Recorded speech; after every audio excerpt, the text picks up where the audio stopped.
Great Wednesday. Welcome to the Healing America's Narratives podcast. I'm your host, King, and I'm joined by my co-host, Reggie. How you doing today, Reggie? Doing well, King. As always, I'm glad to be with you here on a brisk December morning in 2025. December 3rd, 2025. Absolutely. So what's your spiritual energy numbers today? I'm working with a 10. Had a couple of blips this morning. I'm trying to figure out why a circuit breaker keeps going off in the house, and I haven't figured that out yet. So if anybody's tuning in case I suddenly go dark, that's what it'll be. But I'm good. I'm firing on all cylinders. All right. I join you as a 10. I'm grateful to be alive, and I kind of go into my gratitude moment because that generates my 10 is my gratitude list.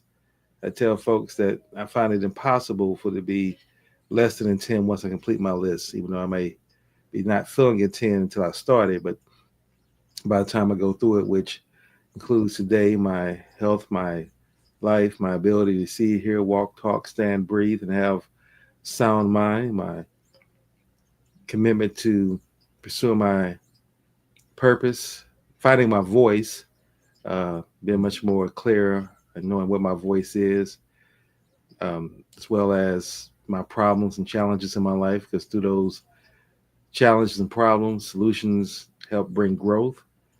And again, the infinite possibilities today is going to provide. And finally, grateful for the opportunity to be here with you. And technology is working well so far. So those are my gratitude moments. Yeah, great, beautiful. And so I'm grateful for my standard, but by no means taken for granted, um, indoor plumbing, ample, healthy, and tasty food when I want it, with a refrigerator to keep it chilled. Although this time of year up here, I don't really need the refrigerator; I can put it outside.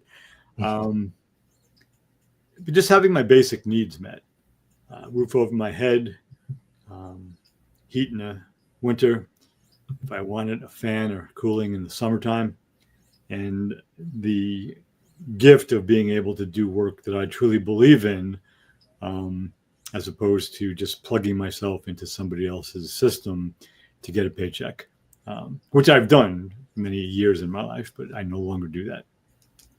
So I'm grateful for all of that. Absolutely. Excellent. And so, with that being said, what is our proposed topic for today's discussion?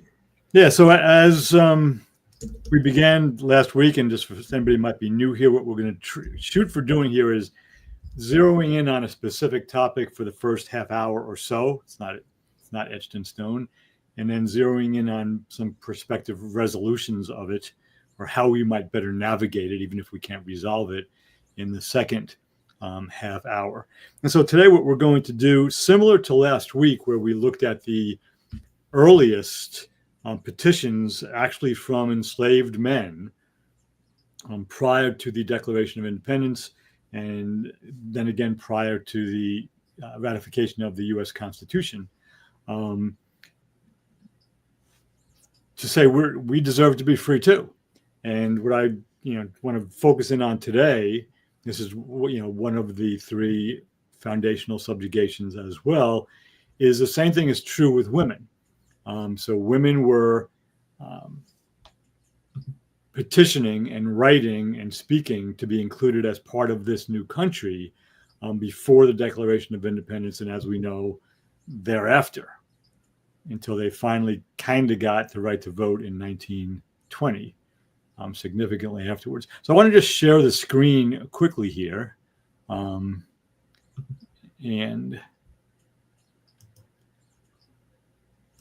make sure I can get the one I want.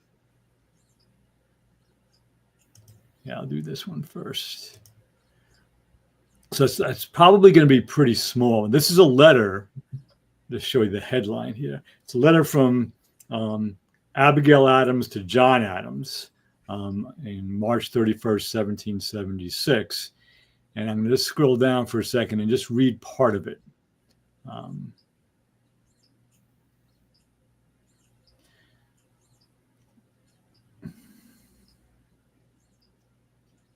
So I'm going to just highlight what I'm going to read here. in case somebody is looking. So this is again from Abigail to John Adams, 1776. I long to hear that you have declared an independency. And by the way, in the new code of laws, which I suppose it will be necessary for you to make, I desire you would remember the ladies and be more generous and favorable to them than your ancestors. Do not put such unlimited power into the hands of the husbands. Remember, all men would be tyrants if they could. If particular care and attention is not paid to the ladies, we are determined to foment a rebellion and will not hold ourselves bound by any laws in which we have no voice or representation. So just want to really zero in on that idea again, which was, this is actually a stronger and more accusatory voice, because a woman who was married to a man, and especially a man who was fighting for the independence of this new nation, had reason, wasn't as concerned about being polite or kind or knowing her place, as we saw last week with the petitions from the enslaved black men, who used the language of the enslavers and were very polite and honored God and the British over the Spanish and everything, basically saying, why should we be ruled by a new code of laws, as Abigail Adams called what the founders were working on, if we have no voice in creating it? And so it's exactly the same sentiment as those enslaved black men had. And this time it's from, much more privileged women, white women, but still they were subjugated as being women. Put that out there in the larger scheme of what you and I have been talking about, because, and this is something I know I was guilty of. We all kind of know there was a Declaration of Independence, and there was a Revolutionary War, and then there was a Constitution, and then there were various other wars, and then the Civil War, and all these amendments, and blah, blah, blah, blah, blah. But if we really read what happened and who said what and who argued for what during the Constitutional Conventions, first the state conventions and then the federal conventions that brought the 13 original colonies together, there were many voices that clamored for equal rights. I shouldn't say many. There were voices that clamored for equal rights for women, equal rights of freeing of the slaves and getting rid of slavery as an institution, and equal rights for the Africans, who would eventually become African Americans as well.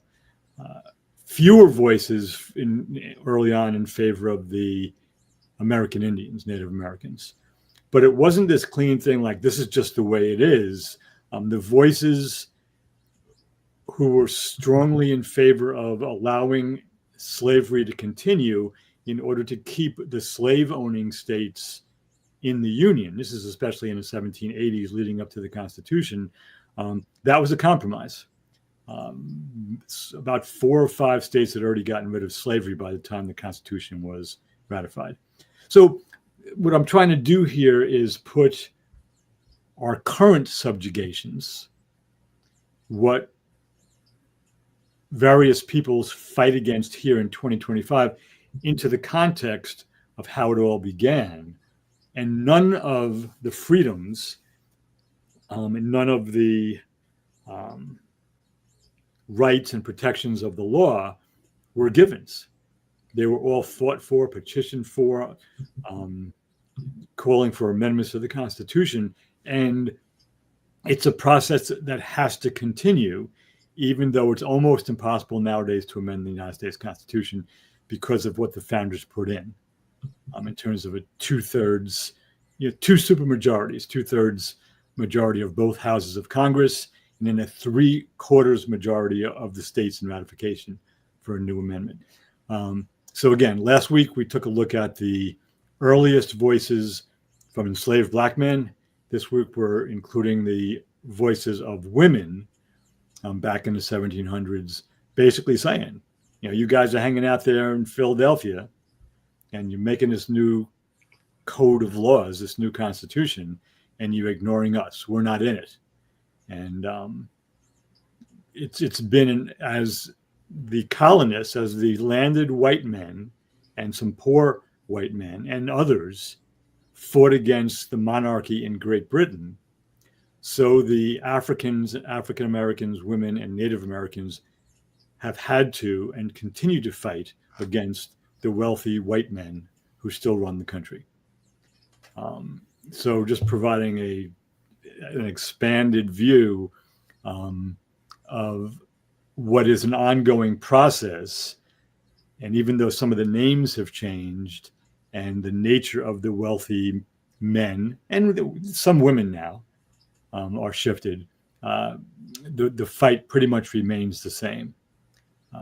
Equal protection of the laws and an equal right to vote and have a say in the government. So I'll stop there. Well, gratitude again for choosing such a timely and good topic for discussion. I have some initial questions about this particular topic. I'm curious to know what was your thought process and what moved you to discuss this particular topic today. So the primary mover I have in general is, and even with writing the book Killing America's Narratives, when I look around at what I see as ongoing injustices and inequalities in this country, as I'm in my eighth decade now. I want to learn more. I want to understand more about it from the perspectives of human development, meaning research on how we develop and how we can have increasingly expansive and comprehensive and balanced views. Better understanding the nuts and bolts of history, better understanding the nuts and bolts of the legal system. So I listen to people who know that stuff and I read their books. So more specifically to this question, though, what drew me to the petitions of the enslaved Black men last week and to the, one example, a letter from Abigail Adams to her husband, John, for this week, was I'm about 150 pages into Jill Lepore's new book, We the People, which is a history of the U.S. Constitution. And she's a brilliant writer besides being a historian. She was actually a writer before she was a historian. And it's an entertaining book, impeccably researched. So I'm learning more about these nuts and bolts, and she provides all of the sources. So I have gone onto, there's a great site called founders.archives.gov, where it's the papers of 8 of the primary founders of the country, Jefferson, Madison, I forget who else is in there. And the original writings are in there. And so that's the specific reason that these last 2 have come to the forefront for me. And again, it's motivated by what's currently going on. The president attacked a particular group of people of color a day and a half ago, attacking people from Somalia for some reason, who are, hardworking immigrants who come to this country. But as he's attacked many, he's attacked Muslims, he's attacked Mexicans, he's attacked Venezuelans. So that's what he does. So the current events prompt me to learn more about how we got here, and it helps me put what's happening now in a larger context. So I know that was a long answer to a simple question, but well, no, I don't think it was a long answer at all. I think it was a well thought out answer, and that's kind of what I really wanted to get into before I gave my perspective. Because from my own personal perspective,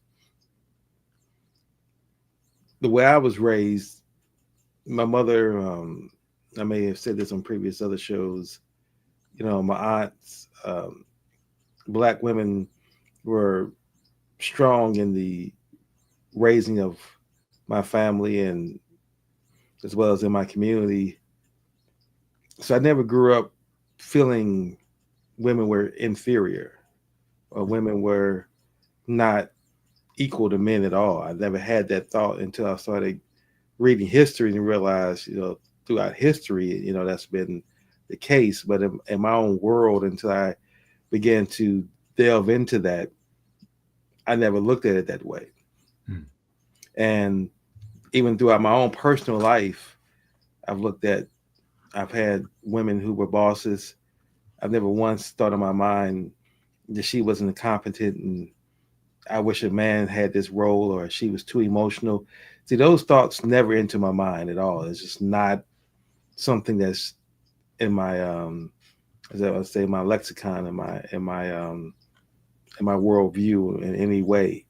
So I get the fact that women have been marginalized, have been denied the right to vote, um, have been subjugated, all those things. I see that. I was even reading for our show today. I was reading YouTube or watching a YouTube video about actor James Franco, and I was wondering what happened to him. And then I saw his allegations of him being a predator and using women, or the allegations of that being said. I'm not saying that he did those things. So just really interesting to see how our society still views women, and women still having a struggle to fight. Of course, not being paid equally. Uh, those things have always just really, I just never really understood why. Uh, Again, but I'm not a, never been a rich white man, so I don't understand their perspective of feeling the need to treat women in that process and in that way. Again, being fully human and or on my path to be fully human. That's path I put myself on, and that's the lens I want to look through things. And I mention that because what it does is it helps me stay away from being triggered by only being upset at atrocities done to folks that fit my physical description. Hmm. And when you see yourself as fully human, then you recognize and you see that any atrocity done to any group of people is wrong, and you feel their pain, and you want that to stop. And that's how I feel about that. I think that women are just as equal, and as far as intelligence, as strength, as leaders, as men. A lot of times, women can be even better in roles. I think women deal with pain better than men. That's for sure. I don't think that men can deal with birth the way women do, and then of course, I've said this before. I don't think. I think the closest thing that you just look at the description of God, you remove all the other religious dogma, and you just listen at what God is supposed to be like and the feeling you're supposed to get from God. The closest thing that comes to that is a mother. Hmm. You know, so I've always held, and I will always hold women in high regard and high respect. Um, so again, that's why I'm glad we brought this topic up, just for the purpose of making sure that we also examine atrocities that have been done to women as well. And I think that, well, again, it just to me seems counterintuitive that a population of people that, as men, we're saying we're going to marry these women and build a family and a partnership, but then you say, well, my partner is going to be less than me. It's like that to me makes no sense. And I even share with you one of the things that really bothered me about watching All in the Family was not so much the bigoted comments he made about black people and other racist people. It was really how he treated Edith. Hmm. That to me was, I found to be much more um, offensive to me, just because he definitely constantly told her to shut up and didn't respect her intelligence and things of that nature. And now, my question now, with all that being said, is what do you see as ways that, as a man, I'm asking you this, in your own personal relationships you've had with women, whether it's personal, I mean, romantic, or just professional, how do you navigate that? And what has been your experience, your personal experience with this, with women as well, in leadership roles or equality in your perspective? Yeah, great. I love the question. I want to just preface it by I'm glad you mentioned your, you know, childhood, your young man's view of the women in your life, your mom and your aunts, that you never thought of them as inferior because you just saw who they were. And I had that experience, a similar experience, especially on my mother's side of the family. My mother and her two sisters. We used to always joke that there would be a special place in heaven for my father and the other two sisters' husbands because the women were so tough. They were just tough. They were first generation Italian Americans, and they were just tough. And they took nothing from anybody. You better be careful around them. And they weren't perfect. They were judgmental, and they all of us got hit when we were kids. So there were some flaws in it, but it was a different generation, and not that it was okay. But I had that same itch. My mother was a first grade teacher, and she went to work, came home, and did the cooking and all that kind of other stuff. I never had the impression that women were inferior. Never, it didn't rub me that way. So you were not, and that's what a lot of people now, I would call that direct experience in psychological circles. That was my direct experience. You spoke of your direct experience. In academia now, they talk about students who have a lived experience of something, and you have to honor their lived experience. But they're talking about the same thing, what somebody has gone through directly. So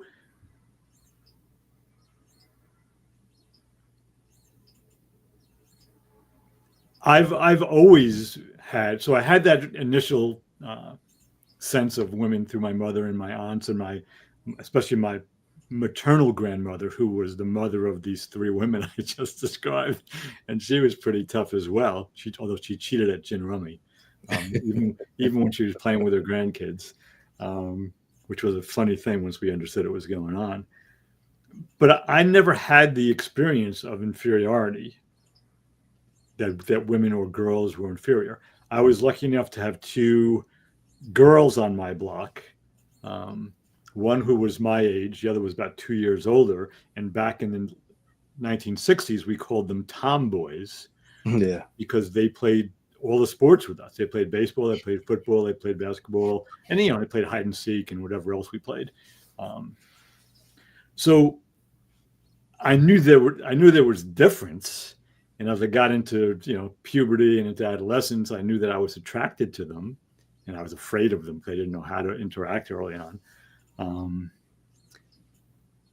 But I began to see the inequalities, and then because of my age now, I've watched the inequalities begin to be fought back against, and I've watched in the business world, in the world of education, in the world of athletics, and in other worlds, I've watched the ongoing movement toward true equality. I think back when I was in high school, just as one example, what the girls on the basketball team would wear and how they were coached. And I graduated 1972 from high school. Title IX, which was part of the ongoing, an extension of the Civil Rights Act of 1964, which was an educational amendment to the Civil Rights Act, that demanded financial equality for women's programs funded by the federal government. And the changes in what was available to girls and young women in public schools and in universities, et cetera, have led over the years to, if you look at the WNBA, if you look at any of the sports, the United States has a great women's soccer team. There's this ongoing movement towards even the physical equality. Now, people have debates about whether women will actually ever be able to, the best woman can beat the best man in a given sport. Somebody else can have that debate. To me, that's not the point. Right. The point is, given the opportunity, I wouldn't want to face any Division I women's college basketball player. I can't play basketball anymore anyway, but probably most high school players nowadays can beat me. That's because they had the opportunity to. So I didn't receive any of those biased messages as a kid but I saw them out in the world. Um, Right. with the one exception, and I've said this before, the standing joke that I used to hear my uncles say, um, like the worst person you could meet once you got a driver's license. So again, I grew up in Yonkers, New York. I was 15 minutes from the George Washington Bridge to go over to Jersey.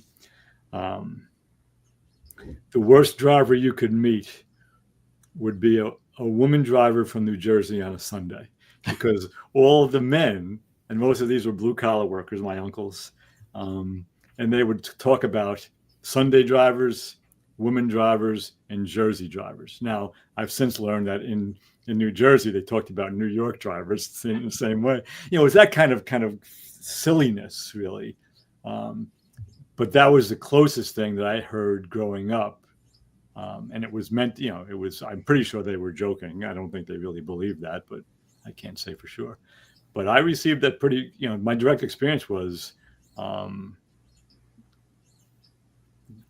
my mother had a full-time job. My mother cooked and cleaned around the house. My father had a full-time job. He took care of the outside stuff, and plumbing and the carpentry and the shoveling the snow and cutting the grass. So I saw a pretty much an equal division of labor as a kid. Um, and yeah. So anyway, that's I'm kind of repeating myself here. Yeah, and I mentioned that again. I don't definitely want to trivialize at all to say that the marginalization, oppression of women doesn't exist, because it does, and it always has. I was just sharing that my own personal experience for my own mind. I don't see women being inferior at all. I never have. And like I said, it's just interesting that even in today's times, we still want to keep things and keep grouping people separate. We want to keep making people and putting people in categories, and then saying because you're in this category, then you're not as good as this category here. And then people buy into that. It's Hmm. like right now, for example, Trump still does this, and he still, like, he tells, what is affordability? Affordability doesn't exist. That's just a word that Democrats made up, right? And I'm saying that because that's just as idiotic as saying women are inferior. It's the same logic to me. It's the same mindset. And that people will then believe that. And Trump still believes he can say that, because again, from his perspective, or I think he's just trying to manipulate people and trying to change the narrative to try to say that, you know, he believes his policies are working, and that's just fake news, that people are suffering because he doesn't have to deal with the fact that never had to deal with paying bills and having to try to determine, get to the supermarket counter to check out and praying that your credit card doesn't get declined and that you can actually purchase the groceries in your cart. He's never had to face it ever in his life.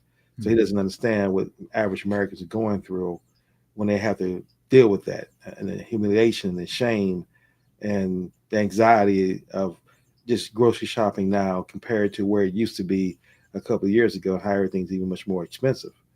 So the same, like I said, the same mindset that will say women are inferior would then say that. And what I hate that our society just doesn't throw those people away. It's like, if I was to stand up in a crowded movie theater and yell fire, right? I don't expect people to just give me grace and say, well, maybe he was just upset one day. And no, it's like, you're going to bring charges against me. I'm probably not going to be allowed to go in movie theaters anymore. I mean, there's going to be some consequences for that dumb action, that my behaviors.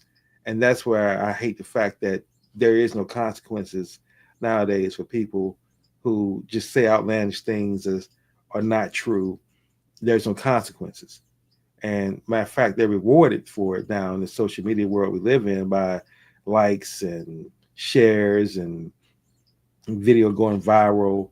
Um, and so you get rewarded for making outlandish things, and you don't even have to worry about being correct or factual. Like I said, you put a lot of work into your thoughts about our topics, and you do your research, and you want to make sure that you're measured in what you say, and that you don't say things that are just your opinion, that you back up what you're saying and you get the sources of the information, so folks don't think you just make these things up. That's very important to you. And how that has just really gone away from our society, where now it's like just say whatever you want to say, and if it gets enough clicks, because everybody's fighting for that attention. Mm. And sensational headlines are the best. I mean, as far as you, if you're trying to build your online presence. And the sad thing about it is how we've thrown away morals and the importance of morality when it comes to making money now, even more so.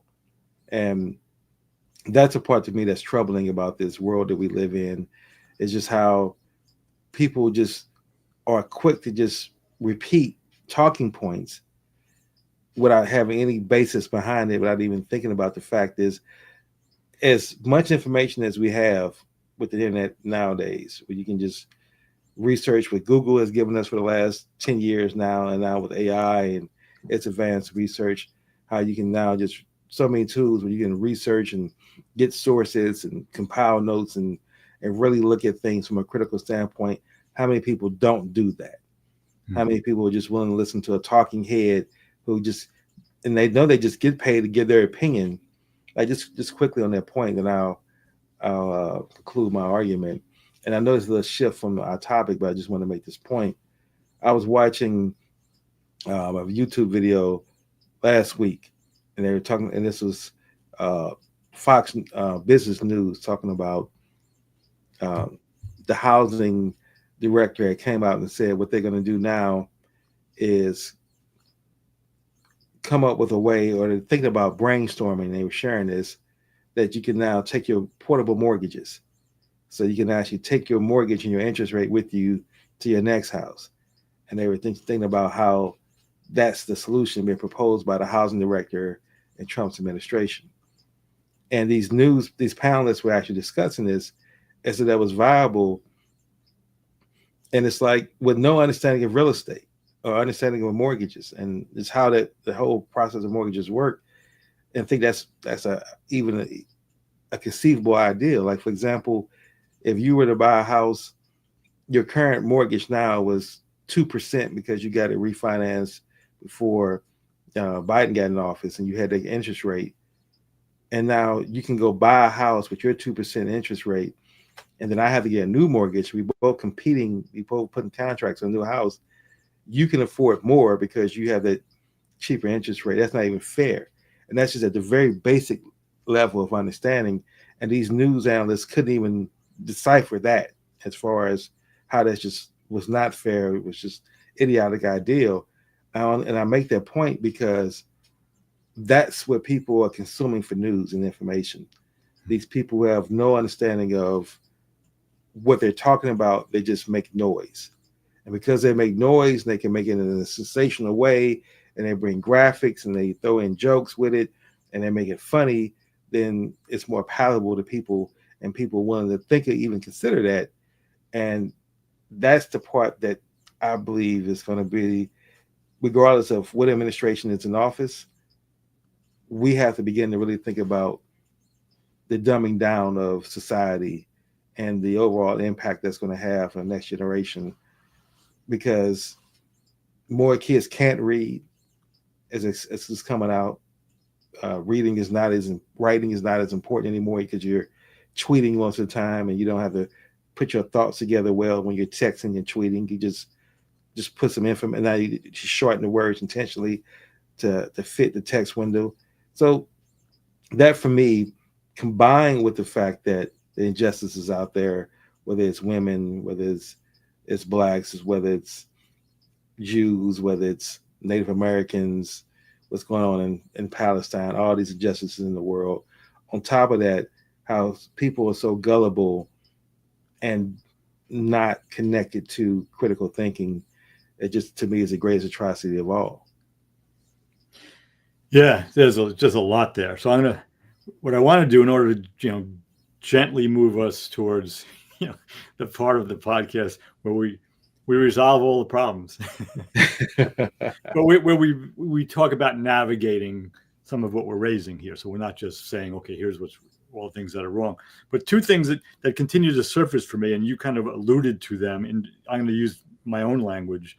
The first one, now this is the least important of the three, but there are three things actually. So we've been speaking about women and subjugation of women, and for over 3 years now we've been differentiating men and women as compared to the masculine and feminine energies. The masculine tends to be more individual, more assertive, more concerned with justice than with mercy, more concerned with wisdom and compassion, more concerned with solitude than with intimacy, whereas the feminine is a more of a communal, a relational energy, more concerned with mercy than justice, more concerned with compassion, et cetera, et cetera, et cetera. So again, we're not saying that all men are one way and all women are one way. Any man or woman, regardless of their sexual orientation or their gender identity, can have an integrated balance of these masculine and feminine traits. So if you look at, and this is, again, the least important of the three things I'm going to say, if you look at the Trump administration, because that's how you actually began, if you look at the women who are front and center in the Trump administration, Carolyn Leavitt, the press secretary, Kristi Noem, Homeland Security, Pam Bondi, Attorney General, the three of them manifest the unhealthy masculine. And us versus them, assertive, aggressive, kind of insulting, individual manifestation. All within the confines of the Trump administration's us versus to them, the Democrats and all the people that Donald Trump doesn't like. But they're, it's like they've gotten to these positions of power, but they're behaving like the worst of the masculine, even though they are identified as biological females. So that's just one, again, the least important of the three things. The second thing, and this is, I think, is very important. I, wrote this several years ago, and for me, I'm becoming increasingly convinced that it's true and it's important. That if I had to say the one way to describe the shadow of the United States, the downside of the nation, its tragic flaw, its original sin, that was true at the beginning and it's true now, is that money, things, and beliefs are more important than human lives and other living things and the planet itself. So money, financial wealth, things, material objects, and beliefs are more important than people and other living things. And then the last piece of that is of the four developmental worldviews we use as shorthand. It's about me, it's about us, about all of us, about all that is. And I said some years ago that it's all about us and our group. The group-centric view is the one that's responsible for every human atrocity at scale, the Holocaust, any genocide, all wars, us versus them. That again, even when it's not a war, I'm going to double down on that. Even when it's led by a me-centric individual like a Putin or a Trump or a Hitler or a Stalin, it's the us versus them mentality that does the damage. And that is the primary message of the Trump administration. It's us, the MAGA Republicans, the true Americans, against the rest of the Americans. So this valuing money, things, and beliefs, and this us versus them perspective, if we can agree, loosely agree, lightly agree, that those are major issues that need to be dealt with, how might we deal with that? Again, how might we shift the values where human life and other life, trees, plants, elephants, giraffes, cats and dogs, the planet itself, are more important than money, things, and beliefs. Now, we're not saying, especially in the society that we've created, that our ancestors created and that we perpetuate, I'm not saying we get rid of money, things, and beliefs, but we shift the priority what would we need to do to take care of all of the humans? Let's reduce it down. What would we need to do to take care of all the Americans? Because we're speaking about this country right now. And then more locally, what would we need to do to take care of all the people who live in my state, my county, my local community? And begin there. So it's not about having how big are the biggest large screen TVs now? Are they up to 2,000 feet yet? I mean, how much bigger does it need to get? Um, how many more cars do you need to have, et cetera, et cetera? What else do you need to be able to do with your cell phone? Again, not saying eliminate technology or things, but prioritize people, and that is absolutely not what is done by the uh, corporate powers in government. So we need to make living things more important than manufactured things, and we need to work towards, and we're all in this together, an all of us centric worldview. Those are the two moves that I think are essential, and neither one of them is easy. Well, I agree with you 100%. But even beyond our government, the leaders that we have that are supposed to be leading the masses of the people, whether they're community leaders, whether they're um, church, what bothers me is the fact, like, for example, this past weekend, the boycott that everybody was advocating for, not shopping on Good Friday, not shopping on Cyber Monday. These are these days of the year that's been allocated for shopping, and people are saying, "Well, we're going to boycott now." And then everybody gets in this roar of, "Hey, let's boycott," because they're going off the emotion. And now I didn't shop on those days, but it wasn't because of the boycott as much as just not being interested in shopping right now anyway. But my point is, what people don't take in consideration when they're making these statements is the fact that you're picking the two best days of the year that are products are considerably the cheapest, and you're saying don't buy on those days. But then now let's go back to shopping when things now are regular price. And what did you accomplish when you did that? What was the goal? Like, did you make the corporations now start listening to the people? Did they raise um, are they paying their employees better? Employees treat. I mean, what were the demands? It's like you just saying. So basically, people who are struggling financially now, the two best days of the year to shop and get the best deals, they didn't shop, so they missed out on that. So now they go back to shopping now, and where they can't afford things, and so so it's like there's no true plan. It's just emotions. That's just act for the sake of acting. And on the same token, um, this pastor out of Houston from Baltimore, Jamal Bryan, he talked about boycotting Target, and he's been boycotting Target for the last 5 or 6 months. And it's like, okay, yeah, you're really hurting Target's pockets, and it's like, okay, well, that sounds good, and you're getting a lot of attention and a lot of exposure, and you're getting interviews, and your personal profile is growing now internationally. But what you're not taking into consideration, number one, is, and I was here in Baltimore when Target moved out of Baltimore 4 or 5 years ago from an area in West Baltimore in this mall called Mount Diamond. Mount Diamond. I'm pronouncing it incorrectly for Baltimore folks who hate the way I'm doing it.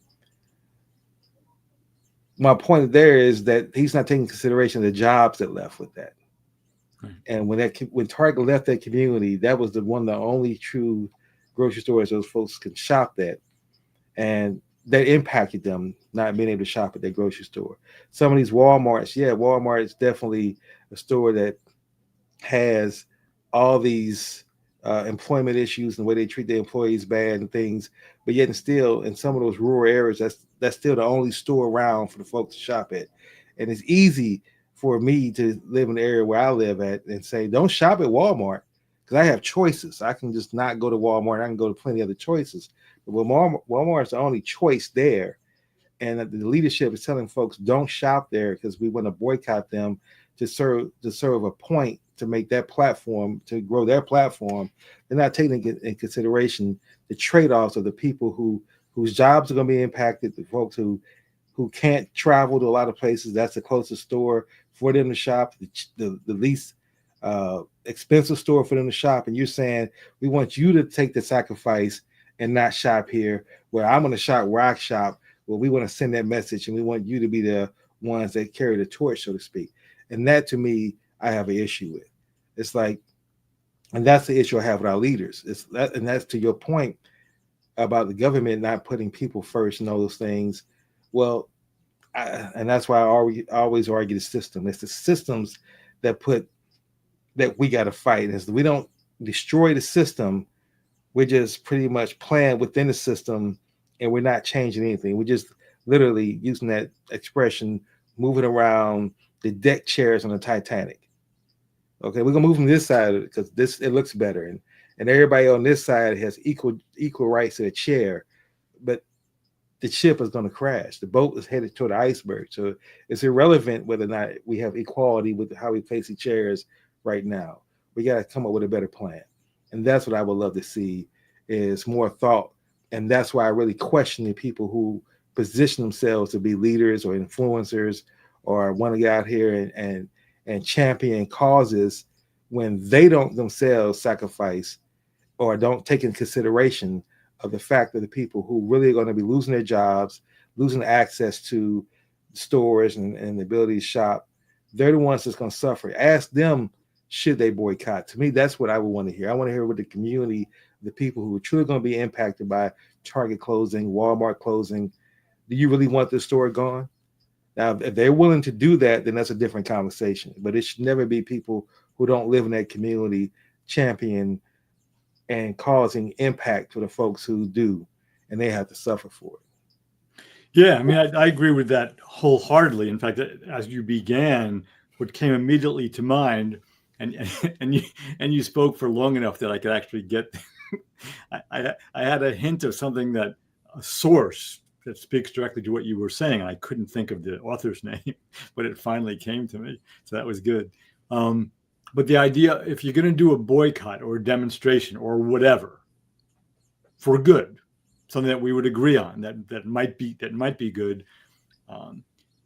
you can't just do it without really understanding what you're doing and the possible ripple effects of what you're talking about for the people who are involved in it. And so there's a book called From Dictatorship to Democracy by Gene Sharp. It came out in the 90s. In fact, it made its way around the world by itself before it was actually published. It was a PDF and a pile of printed pages, and he didn't, not that he didn't care, but he wanted people to have it. It's used in Southeast Asia, in parts of Eastern Europe, South America, and the United States. And one of the clear things is because you really need to be organized, and who's going to be part of the organization is, if we do this, what are the possible benefits of doing it? Who besides these big organizations might we harm? That's what you were speaking to by doing it, et cetera, et cetera, et cetera. And that's where real leadership, people who already see from an all of us perspective, who included, all of us includes 4 components. It includes knowing my own personal consciousness and values, my own behavior, the systems and infrastructures and environments in which I operate that I can have an impact on, that impact me, and then the cultures as well. So there's at least 4 parts there. And there are some people who actually do that. There are some good leaders, even in the government, who actually, when you listen to them talk, they're clicking, you're checking a lot of those boxes. But if you're not looking at it, like as you always speak about being an engineer, if you're not looking at the systemic ramifications, if you're not looking at the cultural ramifications, if you're not looking at the individual behavioral ramifications, then there's a good chance there's going to be some flaw, maybe even a tragic flaw in what you're trying to do. And what I just gave there was, I went around really quickly, that's Ken Wilber's 4 quadrants. Everything in our lives, it's either has something to do with what's inside of me or outside of me individually, or collective interiors, collective exteriors. There's nothing that doesn't fit into those four. Um, and it requires a lot of work. The best demonstrations or boycotts or protests don't emerge through, they can begin with a gut feeling, but they have to be organized in a critical way, getting back to the critical thought process, for it to be effective. And that's why, and this is, historically, it's the best example I know of. I'm not saying it's the best example ever, but in terms of what I understand, the preparation under Reverend James Lawson, for the Student Nonviolent Coordinating Committee and others who participated in the sit-ins and freedom rides and marches during the civil rights movement in the South, that was impeccably organized, where they were trained on how to be nonviolent when people were spitting on them,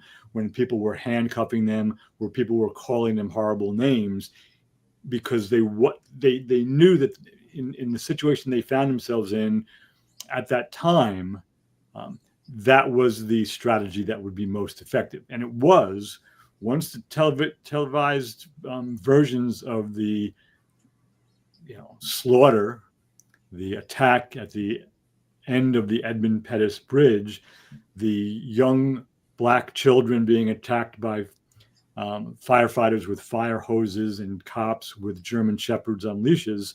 Once that made it into the news, people in the North and some people in the South who otherwise wouldn't have cared saw those images and something, the deeply human side of them.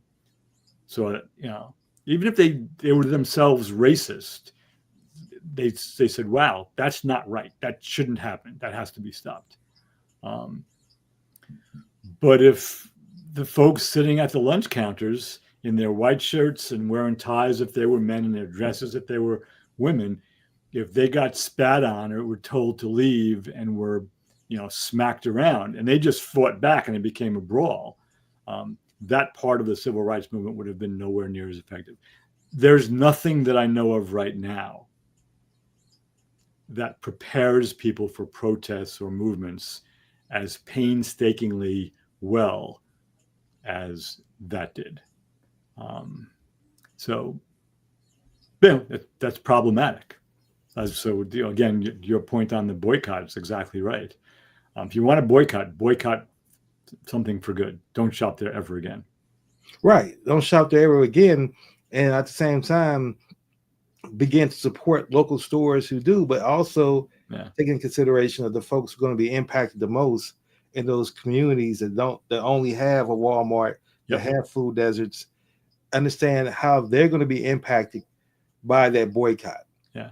What are you asking for them to do? And that to me is what I don't see in our world today, as we talk about, being fully human and understanding my perspective. Again, you and I both, you felt the need not to, and I get that, to define it. I wanted to create frameworks because that's how my mind works in the process.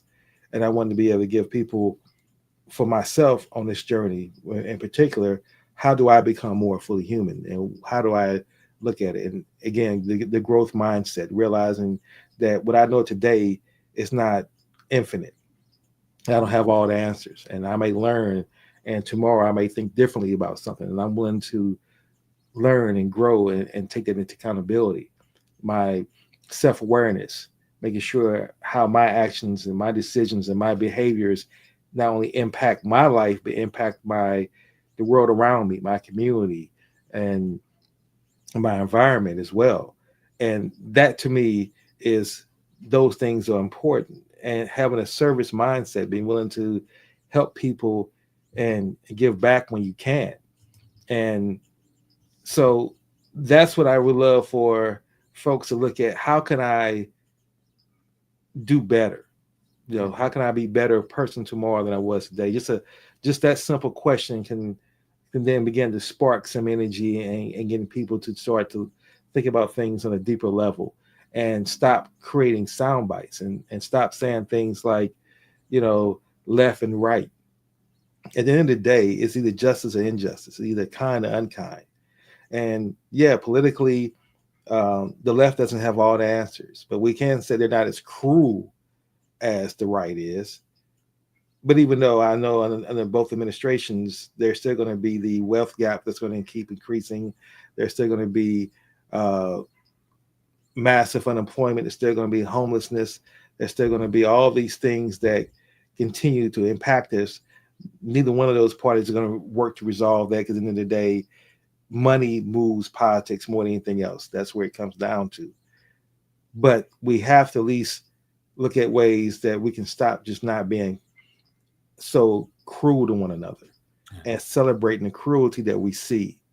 And as long as we have the person that's in office that can just quickly say, well, the reason that everybody is affected by what's going on right now is because the other person did it. And if there's any success that be had, I created it. And then people go with that, then you're in a cult, you know. And that's one thing I will say about Democrats. And I don't consider myself a Democrat, definitely not a Republican. But one thing I will say about the Democrats is the fact that they are willing to not hold on to their leaders and say they can't be touched. They don't idolize their leaders.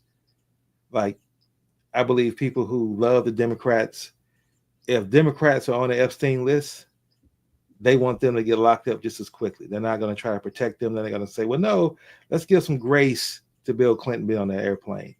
No, if Bill Clinton was on the airplane, he needs to go to jail. And I think most Democrats would agree with that, where you don't hear as many Republicans saying that about their leaders. They give grace, they give excuses, they give that. And that's the constant media barrage that we constantly hear. And so I'm going to kind of shut up on my points. I think I'm rambling a little bit around that. But at the end of the day, my goal is, and my advice for folks is, if you have any doubt on what you should do or how you should feel, ask yourself, what is the kind decision to make? And what are my reasons for making this kind of decision? What are the pros and cons? Should I make it? And how would I not only impact my life, how would it impact the lives of others? Yeah, beautiful. I mean, that's that idea of fully human again is finding that, and then appropriate is the right words. For some people, it's an unsatisfactory word, but what's the appropriate location in this moment for me with regard to being right or being kind, being compassionate or being wise, being just or being merciful? In other words, for any situation, we need to find that. And if you're a person who's getting up every day and doing, your job and raising your kids, or if you don't have kids, whatever you're doing, if you're out there doing, for the most part, doing good, and you have a shortcoming, you fail at something, you fall short in the moment, that's part of being fully human too. We all screw up. We all make mistakes. When we make a significant mistake, we make amends for the mistake. We own it. We make amends. All of that is part of being fully human. Fully human is not being a perfect person who gets everything right. That person has not been invented yet.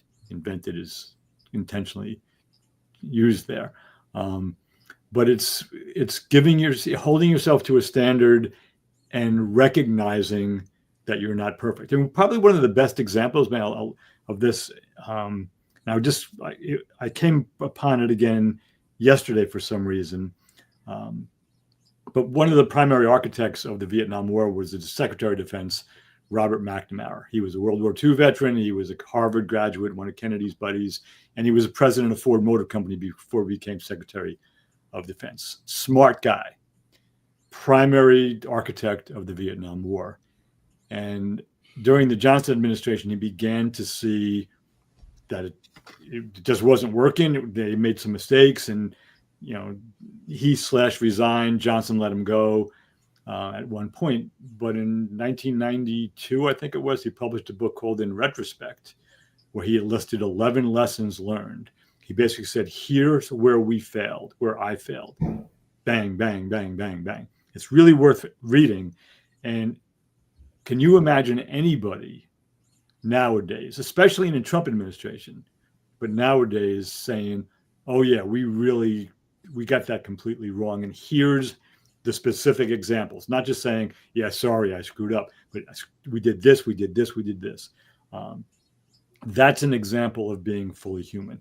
It doesn't excuse McNamara and Kennedy and Johnson and Nixon and all the people who worked with them for what happened in Vietnam.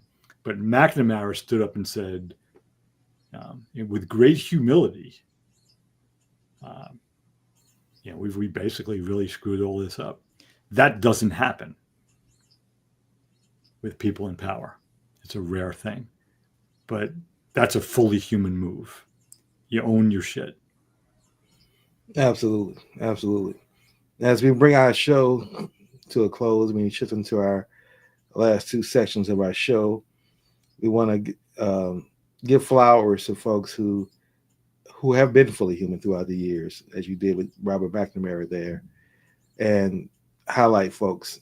And one of the things that I want to do is highlight again the folks who are fully human, who people out here who are being kind to one another, who are not just being kind to people because they fit the same racial description or the same gender description, sexual orientation, ethnic group, but because they see humanity in them and they are willing to be kind to them and helpful to them and gracious to them. Those are the people I want to lift up.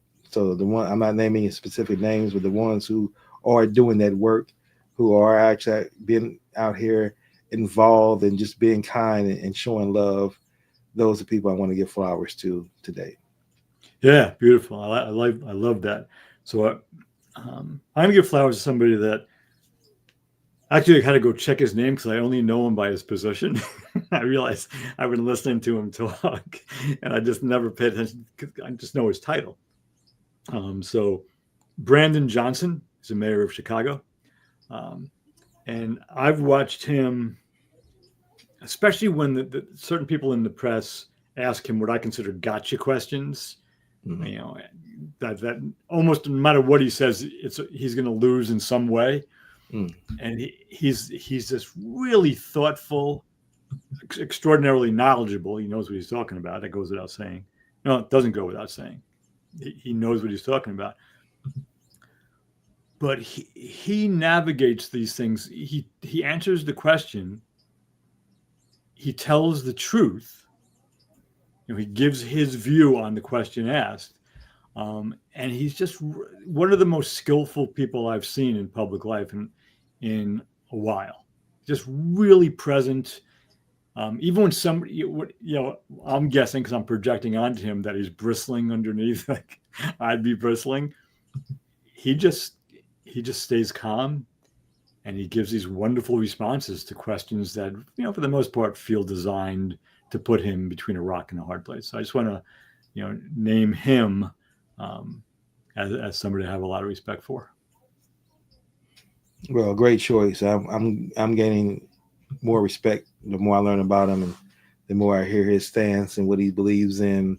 So I concur. Great choice. Yeah. Well, as we wrap up today's show, again, this has been another episode of Healing America's Narratives. Until next Wednesday at 10 a.m. Eastern Standard Time, let's continue to look for ways that we can all become more fully human. Thank you.